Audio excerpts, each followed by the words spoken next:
Today's webinar is presented by Chip McFarlane and Alex Ford from the Institute of Executive Coaching. Chip is a Director and Master Coach Facilitator at the Institute. He works with leaders and teams across all levels of organisations in Australia and the Asia-Pacific region. His experience ranges over a number of areas of leadership development, including training and coaching the elements of inspirational leadership, as well as capitalising on insight and outsight. Alex will assist Chip in moderating the webinar. She works in marketing and innovation at the Institute. So without any further ado, I'd like to pass the microphone on to our presenters. Thank you, Sarah. Hi everyone, I'm Alex. I work with Chip at the Institute of Executive Coaching, and I thought I would just start off today with a few questions and maybe a poll to get to know you a bit better. Maybe Sarah can help us with the first poll on your webinar experience, just to get a sense of the people who are in the room, so to speak, today. So how familiar are you with webinars? Is this the first time you've attended, you've taken part before? Is it something you regularly do, or maybe you run your own webinars? Just hit your answer there now and Sarah will show up the results for us. And we've got about 3/4 of people responded so far.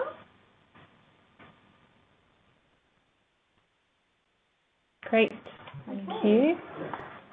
And there's those results. Great, a pretty even spread across the first few. And just to have a go at the chat box, because we'd love to have your questions throughout the session today. What are you hoping to get out of the webinar today? If you can just put your answer in the chat box and hit enter so Chip and I can get a bit more of an idea of what's really caught your interest. Thanks, everyone.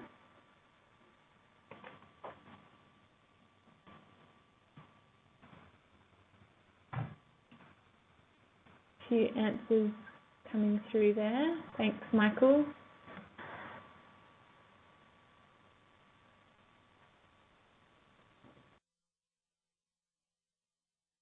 Few questions, people interested in coaching skills, coaching style, and introducing coaching to executive teams to start building a coaching culture. So thank you everybody for that, and Chip's here taking a look at those too. And I'll hand over to Chip now to give us some more insight in response to those areas of interest. Okay, thank you, Alex. Thank you very much. Thank you, Sarah. Thank you to Redback, in addition to that, for hosting Alex and I, being able to get a chance to spend some time with you today. So we're going to take a look at building coaching cultures in organizations. And as I was introduced, that was a long and wonderful introduction to me. So if you'd like to find out any more, you know, always come to our website and check out my profile and things like that if you'd like to. We'll talk about that later on. Now, as Alex poses the question, oh, there I am. There's no, and you see twice over. And as you notice, my picture, I don't look dramatically different from the picture. This is really good. This is good. Okay, so a question for you, or let's take a look initially at our agenda. So where will we be going to for our interaction for the next hour or so? So one of the things that we'll take a look at is, what is coaching? And I'll ask some questions because many people have differing definitions around coaching. And particularly as organizations begin looking at it, sometimes the definition that you have for coaching is actually no different from performance management or advising or a variety of other things. So we'll take a look at that. We'll also explore this idea of the knowing-doing gap. And many times in organizations, people know a lot, but it doesn't always show up in terms of what they implement and what they do in organizations. We'll touch into a variety of different types of coaching, because if you look in the back of many newspapers or classifieds, you find that there are a variety of different types of coaches that range from life coaches to ADD and marriage coaches. We'll be talking specifically about organizational coaching. What does a coaching culture look like? And to make some sense of that, we'll also look at, with some of your organizations, what is currently the type of culture that you have. And for many organizations, There have been studies that have found that most organizations are structured in a very similar way to the American military back in the 1950s. So we'll talk about that as we go further. We'll also go through the business case. So sometimes in order to make sense to a senior team or a leadership team, you need to be able to present a credible business case. So we'll start in some elements of how to create a credible business case for a coaching culture. And at the end of it, we'll finish off with some future steps, some things that can help to make a difference in terms of what are the next steps, who do I talk to, and more than likely, you'll be connecting quite a bit with Alex in the stages after that. Let's move into some questions. So the first question I have for you, as you may notice, is what is coaching? Now, before you answer that, just one moment, please. In the past, if what you've described as a coaching session or what your organization denotes as a coaching session is when you get someone in a room and you tell them what to do. So, Chip, do this, do this, do this. Okay, we'll see you later. That's not coaching. If what you've described as a coaching session in the past is where during a meeting with someone, you share previous life experience, because you've been there, you've done that, and you're sharing some of your life experience with that individual to help them, that's also not coaching. If what you called coaching in the past is when you, from your subject matter expertise, you give someone advice as to the next steps to take, that's also not coaching. So giving advice, sharing previous life experience, or telling someone not to do during that coaching session is not coaching. Then please enter into the chat box what is coaching from the way that you currently define it without those other definitions.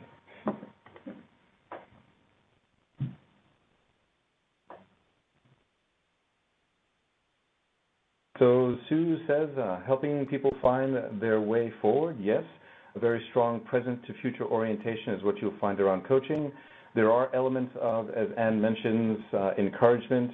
As Tanya mentions, asking questions. The questions are the critical skill and tool that coaches actually use. Mark puts in helping someone uncover their way towards their way to achieve a goal. Yes. It is about getting the person who you're coaching engaged so there's intrinsic motivation to act on things. And we have Dustin in there. We're helping another person to get clarity and moving forward with their current goals, their challenges, generally through asking questions so they find their own solution. Yes, these are all, this is wonderful because for us, we're getting a chance to see that the level of understanding in the audience is actually quite high.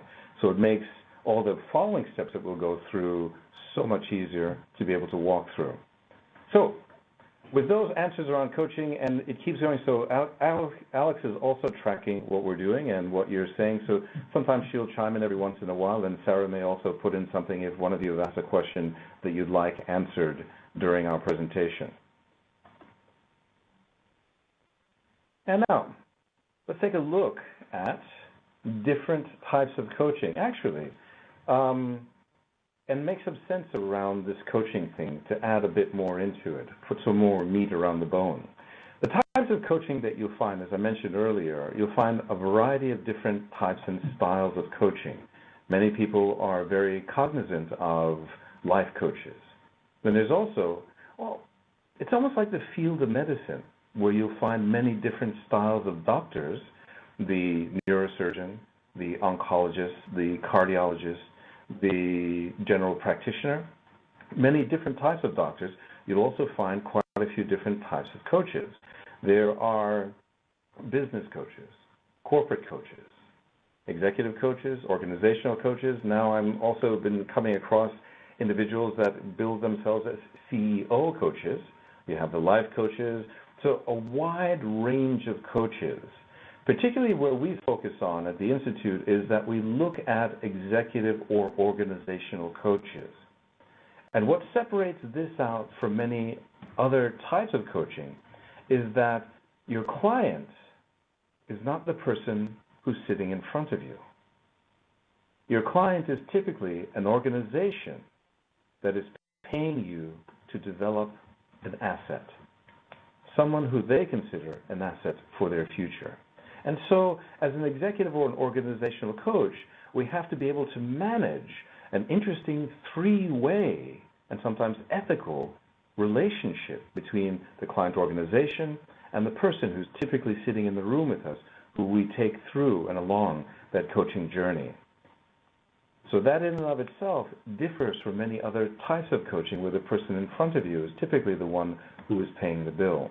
So accountabilities, expectations are established from more than one direction in terms of executive or organizational coaching.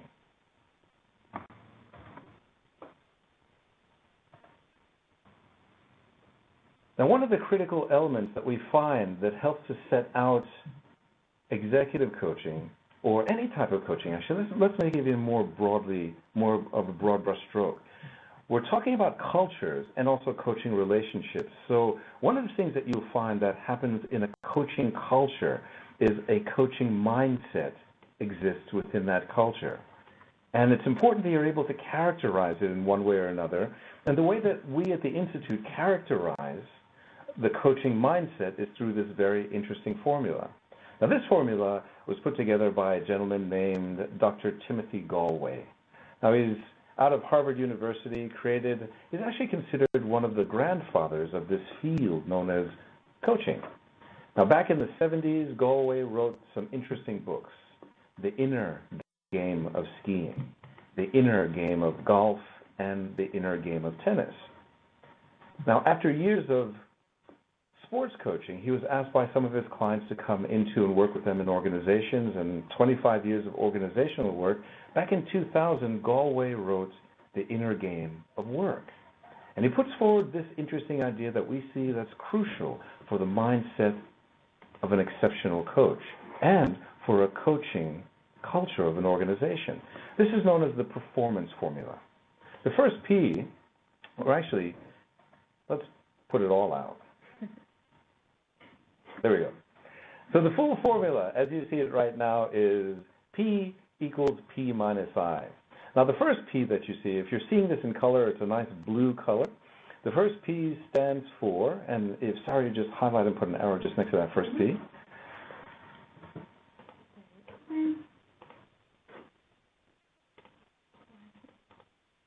Oh, it's okay. Yeah. Give it a try. There we go. Okay, so that first P is performance, the individual's performance or the organizational's performance, if you think of it as an organization in addition to that. So the performance is equal to, and that gold P is potential. So the individual or the organization's potential, and it's minus interference. So performance equals potential minus the things that get in the way, interference. Now that is a mindset, that is an approach, is one that is crucial for a coaching relationship. Because in many other types of relationships, it's looked upon as though the gold, the potential, actually sits outside of the individual or outside the organization. This is a crucial mindset for coaches, which says that the gold, the potential, is already in the individual. And the job of the coach, or a coaching approach for organizations, is to remove the interference, uncover more of the gold, so that that shows up in the individual's performance. So performance equals potential minus interference. So what are your thoughts? Any quick thoughts in terms of the chat box? What are your thoughts when you read that, and just from the description that you've gotten just now, what are your very quick thoughts about the performance formula, or this as a coaching mindset? Remember, it's just the thoughts that you have about it, about the mindset.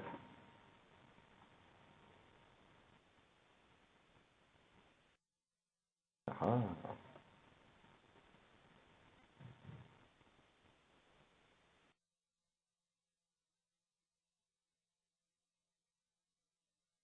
So Mark expressed it as quite simple. Yes, it actually makes a lot of sense. It's very simple to pick up on, and yet, like with many things, many organizations and individuals, it's hard to translate that over to actual relationships. So Max mentioned it's intimately related to some actual situations at the moment. So it does show up in things that we do. As a mindset, yeah, that's a great way for being able to approach relationships, specifically when you're coaching them. And Helene, it's about the client. Yes. Is it about the client? Yes, it is about the individual who you're coaching. And does it touch into elements of emotional intelligence? Yes, it actually does very much for the coach or for the organization, because to build that type of relationship that says that the coach or the person being coached has the potential in them, that's very different from the way that most organizations view people. If you look at most performance reviews, what does it focus on? On opportunity or on potential? Typically not. They usually focus on problems, lack, or gaps in people's ability or performance. So Taya mentions, as a mindset, it means that you need to be listening for potential within your clients. Always, yes, most definitely. So this really does set up the mindset of the coach and how they interact with other people. Now, just beforehand, Sarah received an email from Marion, and Marion asked the question of the difference between a mentoring relationship and a coaching relationship, and if there are some differences inside of there. And one of the things that we say that helps to separate out the two is that in a mentoring relationship, the gold actually comes from the mentor. It's viewed as the mentor has the gold, and she or he shares that with their protege, their mentee, their mentoree. In a coaching relationship, the coach is actually saying that the person who's being coached has the gold already within them. Differing mindset, a different way for approaching things when your job is to uncover gold or to give what you perceive as your gold to someone else. Each of those creates a different type of relationship and a different type of dynamic. Another distinction with mentoring is that with mentors, they look out over a longer distance with the person who they're mentoring. They'll usually look out over 3, 5, 10 years into their future along the relationship. With coaches, particularly executive coaches or organizational coaches, the horizon is much sooner. Changes are sought in the next quarter, the next half year, or the next year. Sustainable changes, but they're expected to take place sooner, so the relationship is much more intense. And in a coaching philosophy that's used by organizations, it's intended that performance grows sooner. And that's the intention behind it, is to help to build towards higher levels of performance. Okay, so we have a question from Khan. What does it mean that the gold? So it's almost like the gold, as opposed to gold, the gold, as in the gold color of the pea that you see. The gold is already in the person. The potential lies within the individual who you're coaching or who you're going to be working with. So as long as you perceive that it's already there, and your job is to help to uncover that, that helps to make a difference in terms of how you interact with them. Okay. Thank you very much for your responses, everyone. This is quite encouraging, quite encouraging. Okay, let's continue on with this then. Now, interesting thing for all of you is that many of you are on because currently, for some of you, your organizations may be implementing coaching cultures or a coaching philosophy in the culture, and for some of you, it isn't. Now, if it's not there right now, that typically means that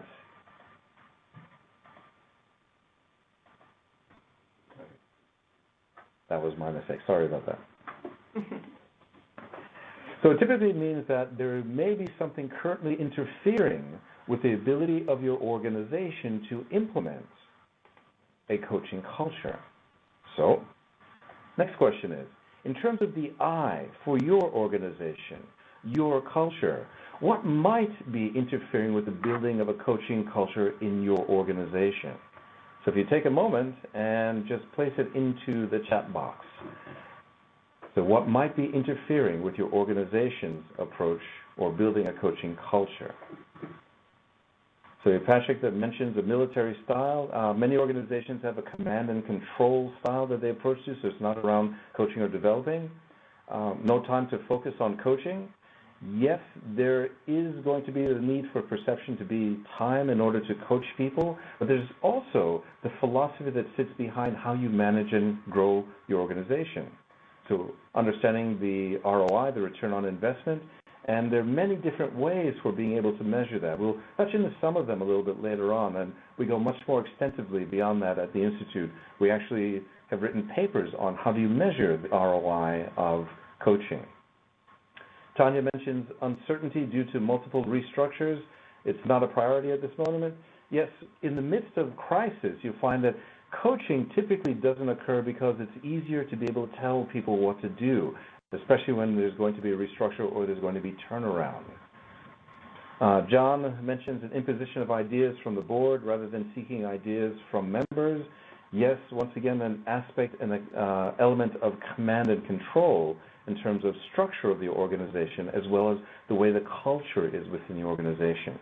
Cost in terms of implementing, as Anne mentioned, and Dustin, fear of losing control. These can all be valid ways of looking at things that interfere with the current ability to implement a coaching culture. Let me characterize this and capture many of your approaches or the things that you just put up as interference. There's a way of being able to track that. And when we work with organizations, we actually look at how do we track the things that happen on a cultural level. So, there we go.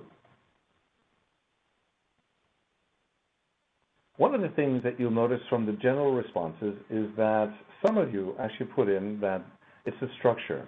There's a rigid hierarchy. The rules, policies are rigid, and the organization is driven in terms of how it delivers on what it does. Sometimes there are elements of power and inflexibility as a way that the organization exists, and efficiency at all costs is the name of the game in many organizations. There's a bottom line, there are expectations of the shareholders, there are many expectations, and sometimes it's not the top line that drives it, it's the bottom line and what costs can be pulled out of the organization. So that is a reality in terms of interference. For some of you, it wasn't simply about those measurable things that are out there. What you mentioned are more on an individual level.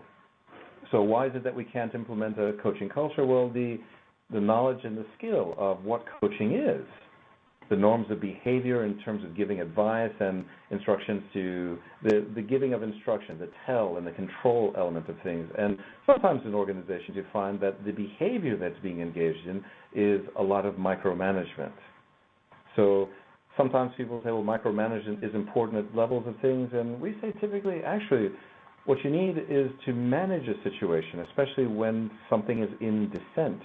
There's the importance of managing the situation. But micromanaging actually brings in a very different element into the relationship. So not only is it things on that individual level, we can measure that, we can track those things, sometimes there are elements that actually sit outside, that are more between people. You can't measure these quite so easily. Some of you were mentioning things in terms of relationship patterns, the power that's based on relationships, airtime that's given to the top of the organization or to the board, as some of you have mentioned, and compliance. The culture is one of compliance to the most. Sometimes we have an organization that is very patriarchal in nature, where everyone's always looking up. So the compliance is the way that the organization operates on a cultural basis. Corporate values, where what is valued is order and control, and once again, that culture of compliance, of being a follower, and that's what controls whether or not someone can actually engage in a coaching relationship. Now, some of the interference wasn't only out there, sometimes it's in a different place. So what are some of the mindsets? The mindset of my way or the highway that you notice that your managers or leaders will engage in. The values of the organization or the individual is very top-down. I'm sitting in the big chair, you're sitting in the smaller chair, so it comes in one direction. And sometimes what you find is that the interference is not quite so much the command element of it, or it's more along the lines of non-engagement, disengagement, or boredom. It's preventing it from your organization from implementing a coaching culture. Now, what is it that we were tracking here? This is a way of taking a systemic look at your culture, your organization. So this format that you're looking at originally comes from a piece of work done by a gentleman in the United States named Ken Wilber, and it's known as the integral model. Now, our version of it is just, as Malcolm Gladwell refers to it, a thin slice of what the integral model really is. It's much more extensive than this. But we use it in a very easy way that helps it to be accessible for looking at your organization. So, first place we start off with is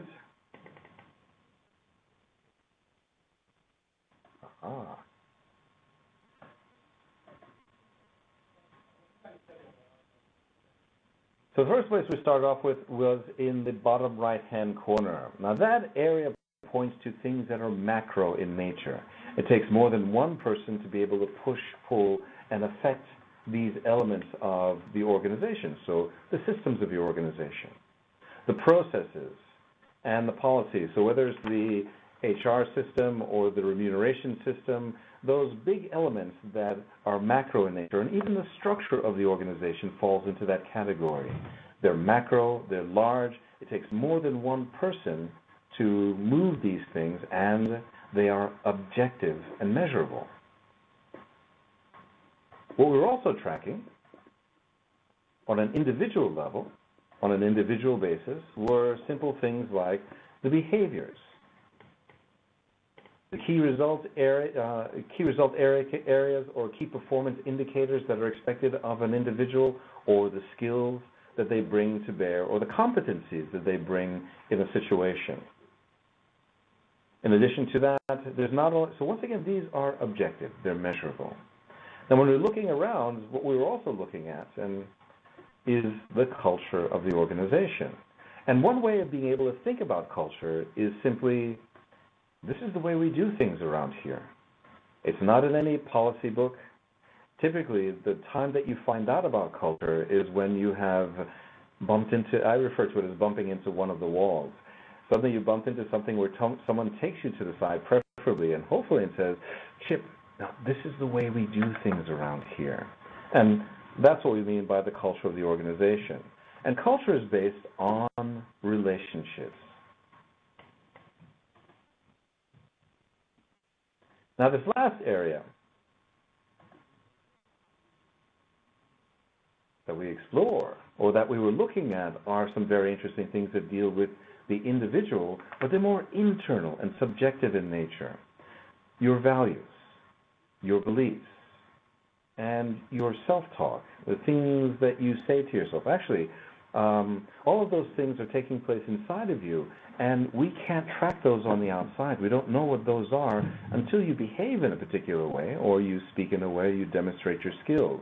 But those are the things that go on inside. Now, for those who don't know what self-talk is the voice that you heard inside your head that was asking the question, what does he mean by self-talk? I don't know what self-talk is. I've never heard of that before.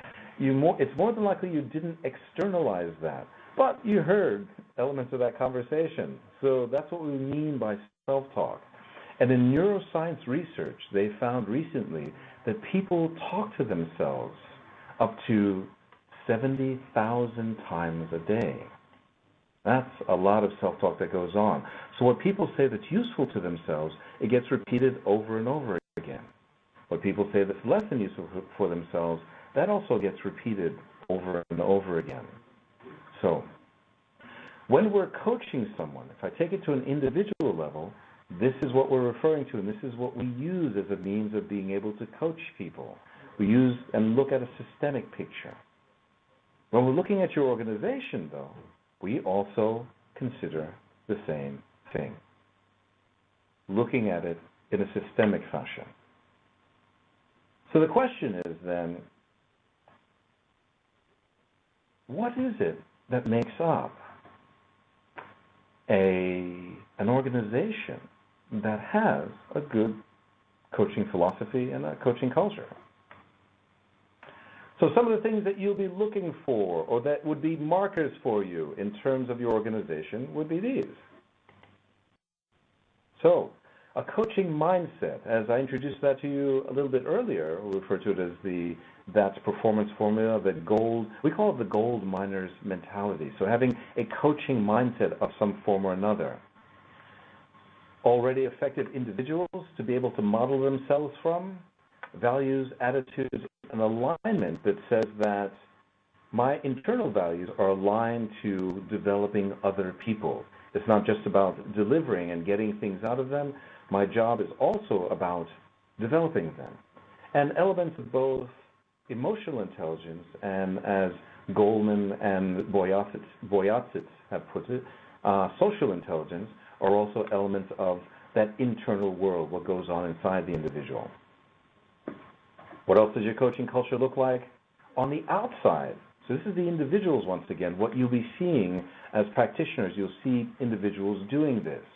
So they'll engage in coaching conversation. Actually, it's very useful for you to develop coaching champions within the organization. Once again, they're touch points. They add injections of insight and courage to keep the organization moving through developing a coaching mindset and a coaching culture.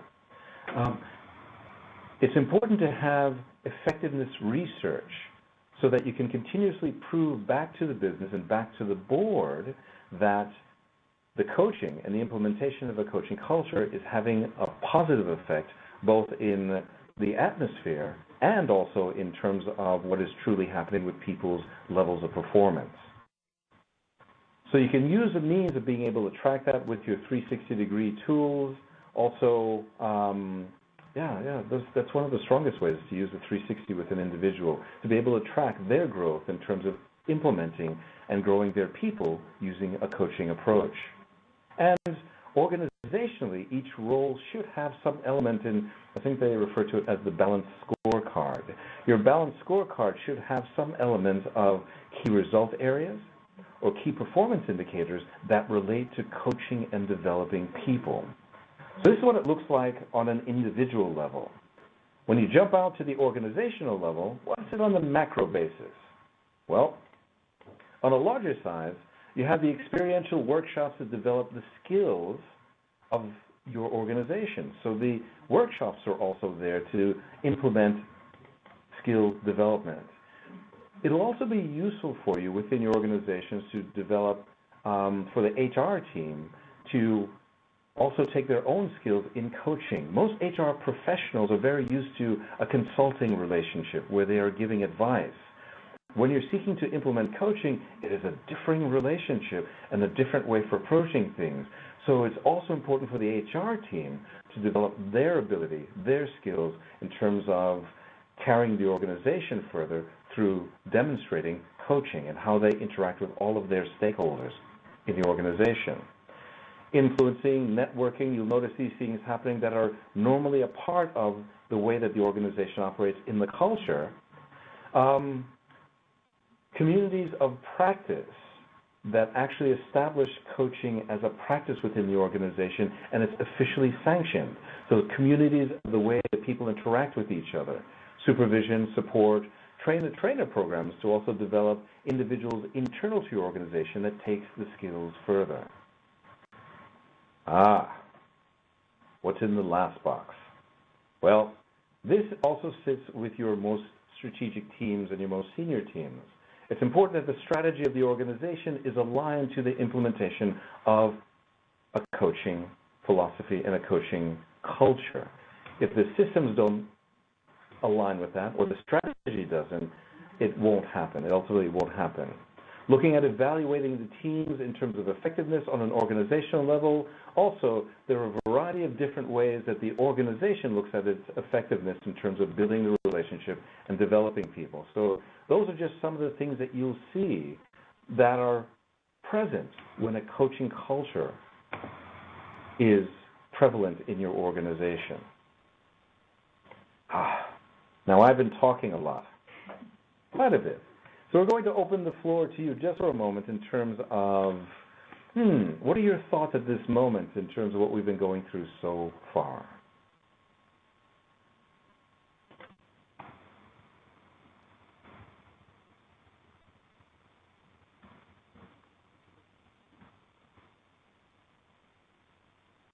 Aha, just as Sarah placed up, what are your thoughts so far?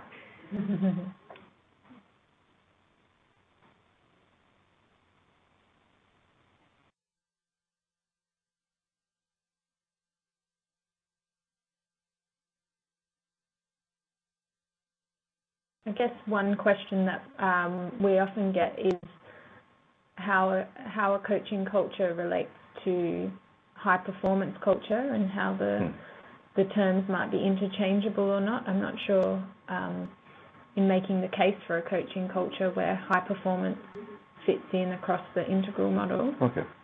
An interesting thing happens, thank you very much for that, Alex. An interesting thing happens when most people think about coaching and creating a coaching culture. If you take you from the area of sports, which is an easy way for us in Australia to typically refer to sports in one way or another. At the AIS, the Australian Institute of Sport, every Olympic level athlete and every elite athlete has a coach.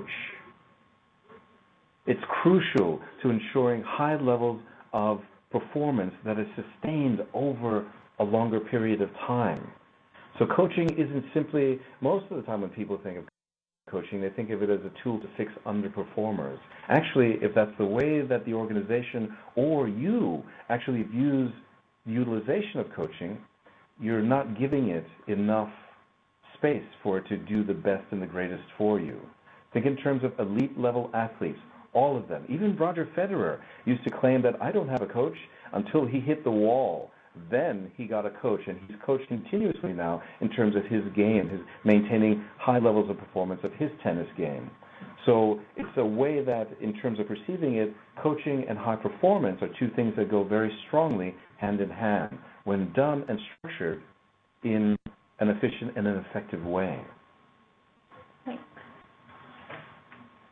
A few questions there now. Oh, a few questions, yes?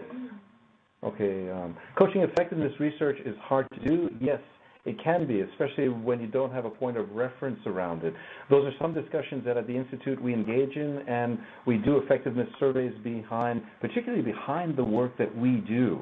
Our sample size right now in some of our research is hitting around 300 or 400, so we're getting some statistical indications or coefficients that are giving us direct indications that coaching is highly effective in terms of developing people and developing organizations. So that's a conversation we can continue on. That research is also available on our website, yes. Just to let people know if you are specifically interested in the coaching effectiveness research, it is at our website. Yes. Okay. So Khan mentions about the difficulty of aligning or attaining strategy alignment. The conversations need to happen at your levels that determine the strategy for your organization, and it does need to be aligned at that level of things. If it's not there, some organizations have found that starting in the middle is a place to begin, but without the support from above, typically what you'll find that happens is that there's a lot of expectation that grows from the middle that's unmet, or you meet into compression, what I refer to as compression issues with your senior teams, and it all gets dampened down anyway. So yes, your strategic alignment does need to be there in order for this to be implemented over a period of time. Dustin asks, do organizations exist with true coaching cultures? There are a variety of different ones and now remember, there are different stages of their evolution as an organization. And so the way that coaching will show up in some organizations will differ from one another. There's not one consistent picture that every organization looks the same. So Zappos is an organization that actually uses coaching in what it does. Semco down in Ricardo Semler's company down in South America also utilizes a coaching culture. Even as broadly as Dell. Dell as an organization uses coaching as a way of being able to develop its most senior leaders And even Michael Dell for years has had his coach, has had a coach. So you'll see it in some organizations. The way that it shows up will differ from organization to organization because that's the flavor of the way that that organization puts it into place.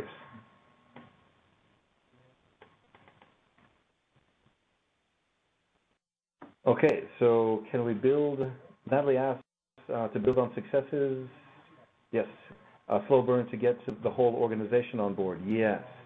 If you're looking at changing the culture of your organization, please think in terms of at least 6 to 7 years in order to move it from what it currently does to where what it normally does now or in the future is having a coaching approach or coaching philosophy. Now remember, it's just like with a human being. In order to change for a human being, in order for them to change a habit, for us as adults, I know that some schools of thought say 21 days of focused attention in order to change a habit. Well, actually, with the neuroscience research, what they found is because of brain plasticity, the brain needs to change shape for a new habit to become the normal habit. That takes anywhere from 120 to 140 to 160 days in order for the brain to reshape so the new habit, the new neurological pathways become the normal way of doing things. Well, if you think of an organization in a similar fashion, just the insight that coaching is useful just begins the process. But in order to bed it down, that will take time in order for things to move from where it was to where you'd like it to be. So look at 4, 5, 6, 7 years in order for that change to be implemented and to stick. Now remember, that does move in stages. So it's not just that it changes overnight, the organization moves in stages through to where that's the normal way that it'll do things.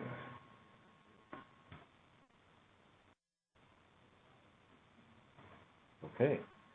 So some of the elements that you look for that will help to build a coaching culture. You have programs, and some of the questions were actually specifically about what are some things that we can do inside the organization. Let's see. One of the things that we can look towards is a program that is specifically based around creating skills for your leaders, whether it's coaching skills for leaders or for managers. It depends on what your organization actually calls them. It's important that you not only work with the individual skill level, but now you also develop group and team coaching as a part of the process. Now, if you'd like to embed coaching, one of the things that we find useful that we do in our own community of alumni at the Institute and in organizations that we work with is to help to create co-coaching circles. The people who you've placed through the programs, they get a chance to coach one another and deepen their learning process by coaching one another. Another element that you'll find is sometimes you want the coaching to show up not only in terms of how people develop their direct reports, but also coaching skills for sales leadership. So it's also at that part of the organization, the front end or the cold face that shows up, or the client face of the organization. So developing coaching skills for your sales leadership in addition to that, which is different from just the implementation of a sales process. These are the leaders that then will guide their teams in a very different way as sales leadership. And in some organizations that we've been working with, we find that one of the ways of implementing the coaching culture is through adding it behind your programs that you implement and that you put in place right now. So the individual coaching that comes in behind a high potential development program or your leadership development initiatives, ensuring that the individuals who've gone through the program, who've had the immersion experience, then transfer their learning back into the workplace. And this is one of the crucial keys that we found that many organizations, that's where they get flavor for coaching, is that when it's utilized behind something that is already an initiative, suddenly it's introduced almost by stealth. It's a part of the overall program.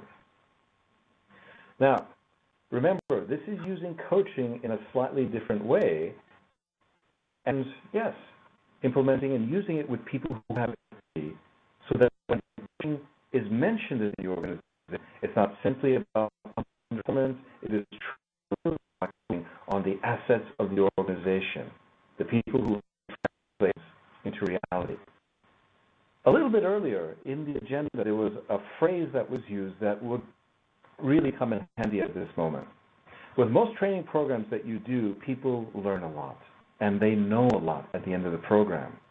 As coaches, we help them to bridge what we refer to as knowing-doing gap. So I want to engage you, involve you for a moment in this process. Sitting in front of your computer, or wherever it is that you are, what I'd like you to do is, on one hand, please lift up your thumb. And on the other hand, please extend your index finger, your pointer. And just check to make sure that's what you have. It's one thumb and one index finger. Doesn't matter which hand it is. And ignore the strange looks from other people in your office. Yes. So you have a thumb and an index finger. Now, count to three, run to the other hand. Is everyone ready? 1, 2, 3, switch. Now, take a look at your hands. Make sure there's one thumb, one index finger as you're doing this. Ready, switch. Ready, switch. Ready, switch. Ready, switch. Now, for some of you right now, when you look at your hands, you're wondering how come your hands aren't following through with what you'd like to do. You know what you would like to execute, what you would like to happen. Doing it can sometimes be very different. You understand it because from all the people and all the responses that I'm getting, I notice that there's no shortage of intellectual horsepower in terms of the responses that you're giving. So you're very intelligent people, but knowing something doesn't necessarily mean that you understand how to do it. So as coaches and in coaching organizations, what you'll notice is that coaches actually work very strongly with helping people to bridge that knowing-doing gap. Because anything that you know is only a rumor until it shows up in your muscles. So partially what you're helping them to do, especially behind a high potential program, is help them to translate what they've experienced into what they do when they return to the office. Now, people have asked us where are some of the organizations that implement a coaching culture, and these are a few that you see that are there, some that we've worked with, and actually all of them. These are all our clients, not all of them, but many of our clients at the Institute. These organizations we've been working with to help to implement a coaching culture. Differing degrees with different organizations. Some, as you notice, are public service, the Australian government APS, also the Road and Transport, or what used to be the RTA in New South Wales. If you look in there, you'll also see a variety of different, or University of Sydney, an academic organization. We have not-for-profits with the Ted Knotts Foundation, and you see, and the Asian Development Bank, the ADB. Centrelink is also there, and you also see many organizations that have a strong profit motive to their existence. So these are organizations that are at varying stages of implementing coaching cultures in their organizations, and their approaches are as unique as their names. All very different and at different stages in terms of their evolution as an organization and in the way that they utilize coaching, many to great success. Chip, Patrick's just got a question about the neuroscience research that you mentioned before. We don't have that with us here today, but Patrick will look into that and send you out an email. Okay. Thank you for that. Thanks, Alex. And I noticed that Mark also put on there, Mark Whiting, put in leadership and organizational structures change more rapidly than 6 or 7 years. Yes, they do. They actually change sometimes within 6 months. Structures can be changed just by a reorg of the chart. What we're looking at is sustained change does take a period of time for an organization to implement sustained change. Otherwise, what you'll find is that when the energy for the change is lost, people will typically go back to what they used to do before. Just on that question, the information, we'll put that in the follow-up email, which will be sent in 48 hours. That's in reference to Sue's question. Okay. Thanks, Sarah. Thank you very much. So yes, there'll be follow-ups behind this and beyond this. Ah, a nice peaceful theme. So as we come towards the end of things now, want to make sure that we get in the last bits of it all.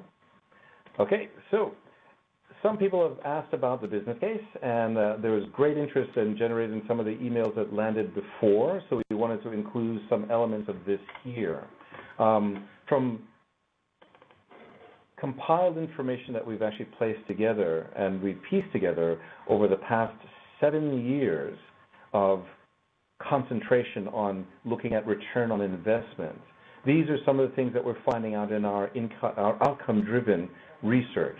Now, this is for outcomes for the organization, so as you're creating a business case, it's important that they want to know what are some of the outcomes that are showing up. So some of the things that you'll notice that are there are managing levels of stress of the leaders, the women and men who run the organization or who guide the organization. Levels of stress have decreased. Achieving business goals more directly and actually with greater efficiency. Now think again in terms of Olympic and elite athletes. The information and the guidance that they get from their coaches is intended for high levels of performance. So they want to achieve their goals in a sustained fashion, but actually achieve the goals. And we're finding that in cultures where they're implementing that, achieving goals happen sooner and more directly. Increasing levels of engagement and retention. When you engage someone in a conversation that is about them, what we're finding is that a lot of organizations are using coaching now in order to retain talented individuals. It keeps them engaged in the conversation. And also, organizations we're finding that engage in coaching cultures have stronger and higher engagement scores with things like the Hewitt organization. Productivity following, increased productivity following training, helping them to implement what's been learned in the training process. So using coaching as that translation from knowing to doing. With many training programs, what they find is that people within, if they haven't used it within the first fortnight, within the first 2 weeks, within 3 weeks, 80% of what they've learned has dropped off. So ensuring a greater transfer of learning. So increased benefits of 360 feedback, where greater effectiveness is shown by the leader, not just in their own self-reflection, but also how they're showing up in the world around them. To maximize the effectiveness of leadership development, once again, that translation of the knowing-doing gap. And with some of your leaders, they're actually very good at doing some things, but like with any Olympic-level athlete, if you always do what you've always done, sooner or later, the performance hits a plateau. How do you keep it growing? Well, you help them to translate what they do back into what they know, and then they can build on those skills. Most importantly, one of the strong things that we're seeing showing up is improved leadership and business performance.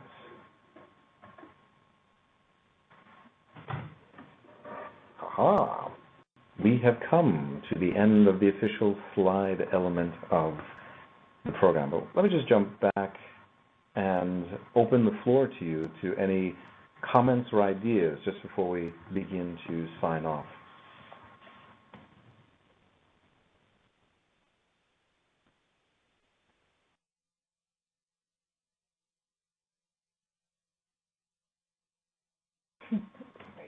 Okay, so do you have information on cultural measurement tools that can provide a measure of the current organizational culture? Yes, there are a variety of different ones that are out there. I can name a few because we utilize them in different situations, and this is sort of like might be a product plug. It's not intended as one, it's just answering a question.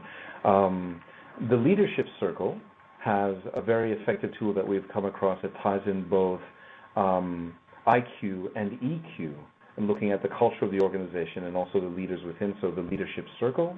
We've also found that Human Synergistics has a tool that is entitled the Organizational Cultural Inventory, so the OCI that they utilize. So those are just two of many that are also out there. But I don't want people to think that we're promoting anyone's product over another. Another one is the Barrett Values tool. Yes. But also, yes. So I think there were some questions about the, sustainability of change with leaders changing, and in that scenario, I think looking at values which are more intrinsic and within the sort of the culture of the organisation can be a good one, the Barrett tool. So it's based on the work of Richard Barrett, and so a variety of different tools that are there, based on values, on competencies, on behaviors, on levels of awareness in addition to that. So there are a variety of different ones that you can utilize, depending on what you are seeking to highlight in terms of the culture of the organization. I think we've got a great audience here. Guys, please chip in if you've used any in your organisation that you would recommend to Sue as well. I'm sure there's a great audience here with lots of experience today. We have a question from Khan about organizational change and being constant and realize that systemic change takes 7 years. It doesn't. You'll find that the systems will change in shorter times. As I mentioned earlier, they'll change in shorter times than 7 years. What you'll find is that what becomes normal 7 years from now it actually takes that long for it to feel that it's the normal way of operating in the organization from top to bottom. So what we found is that we worked with organizations like a banking and financial services organization that we worked with in the past, where in order to change the direction of their organization and increase effectiveness on a variety of different levels, what they did was they implemented things in waves. So there was the initial step and a wave that the organization went through and the bedding down of the first step. So it happened from the top all the way down. Then the next wave of what needed to happen at the next stage of the organization. And does it take fortitude and courage for your senior team to hold that course? Yes, it does. It truly does. But once you fit it into the way the systems are configured and the behaviors that are expected and the training programs that you're exposed to, and also your recruiting processes, who do you bring into the organization? Once that's included in it, what you find is that the change moves much sooner. So don't look for simply just a training program to do it all. It does need to be a systemic approach as opposed to just the silver bullet of doing a training program. I guess the other thing is that the question we're looking at today here is seeing change in an organisational culture, which is obviously a huge proposition. I guess a positive to keep in mind is that you can see change, for example, in a one-on-one coaching engagement. We'd expect to see behaviour change within the first 3 sessions, I would say, normally. Yep. So, you're looking at change from an individual level at all the different elements of the coaching culture, working with teams and groups or business units, and then ultimately the organisation's culture overall. Yes. Now remember, too, Sue mentions that the OCI, they utilize the OCI to link to what is known as constructive styles, and it doesn't measure coaching directly. No, it doesn't measure directly on an organizational level because that's the organizational culture. You'll see that over a longer period of time when you put the measures in place. You'll find that in more constructive cultures, demonstrating constructive thinking styles, you'll find that coaching, if you think in terms of the OCI, that's along the lines of humanistic encouraging behaviors. You'll see more of that actually show up in an organization. And the Institute is just in the process of developing a leader-coach assessment. So as organisations mature and expect coaching competency in their leaders, they're starting to look for measures of coaching capability, and that's something that we are just in the process of developing. So if you are interested, do shout out. Okay. So what we'd like to do is thank you very much for taking the time and spending your part of your afternoon with us. From Alex, Sarah, and I, or actually I'll just sign up right now. Some things to remember around this: coaching cultures help to increase effectiveness of organizations, and there is a means of being able to implement a coaching culture in your organization, just as an idea. So the road is open to you. Great. Thank you, Chip, Alex, and also the Institute of Executive Coaching. It's been a great webinar, and I hope that it was a valuable way for you all to spend your lunch break, or at least an hour of your time. So thanks once again. As I mentioned earlier, if you'd like to complete the exit survey upon exit when we close the webinar, we'll send you a recording within 48 hours, and we'll also include some links on there. So that will include the business case for coaching, which is provided by Institute, and also some links to that neurological research. So thanks once again, everybody, and we hope to see you on future webinars. Thanks a lot. Bye.